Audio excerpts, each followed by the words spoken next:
অফিচৰ পৰা ওলাই পেলাই মোৰ লগৰ কেইটাই ক'লে কি ব'লা আজি আইচক্ৰীম খাবলৈ যাওঁ। চ' মই সিহঁতৰ লগত বাস্কিন ৰবিন্সৰ আইচক্ৰীম খাবলৈ গুচি গ'লো। সোমাই দেখিলো ইমানেই ধৰণৰ আইচক্ৰীম আছে কি মই আজিলৈকে সিহঁতৰ নামেই শুনা নাই। কাৰণ মইতো আইচক্ৰীম খালে 30-40 টকীয়াতকৈ ওপৰ আইচক্ৰীম আজিলৈকে খায়েই পোৱা নাই। চ' মই আৰু মোৰ লগৰ কেইটাৰ লগত আজি অলপ দামী আইচক্ৰীম খাবলৈ গুচি আহিলো ইয়াত আপুনি আইচক্ৰীম খোৱাৰ আগত টেষ্টো কৰিব পাৰে, যাতে আপোনাৰ আইচক্ৰীম খোৱা এক্সপিৰিয়েঞ্চ বেয়া নহওক। চ' মোৰ লগৰটোৱে খাই পেলাই কেনেকুৱা পালে আহক সোধো।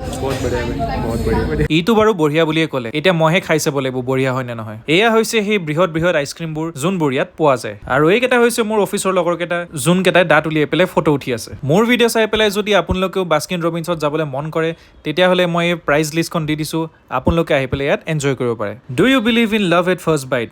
এইটো আপুনি বিশ্বাস কৰে জানো? যদি বিশ্বাস কৰে কমেণ্ট কৰক। দিয়ক পিছে আমাৰ এতিয়া আইচক্ৰীম আহি পেলাই ৰেডি, আৰু এতিয়া খাব লাগে ধুনীয়াকৈ। দামী অলপ হ'ব পাৰে কিন্তু খাই পেলাই কিন্তু মজা আছে দেই। আপোনালোকে বাস্কিন ৰবিন্সৰ দামী আইচক্ৰীম প্ৰিফাৰ কৰিব নে 30-40 টকীয়া কৰ্নেটো নহ'লে চকলেট বাৰ? কমেণ্ট কৰিবলৈ নাপাহৰিব। তেতিয়ালৈকে বাই বাই।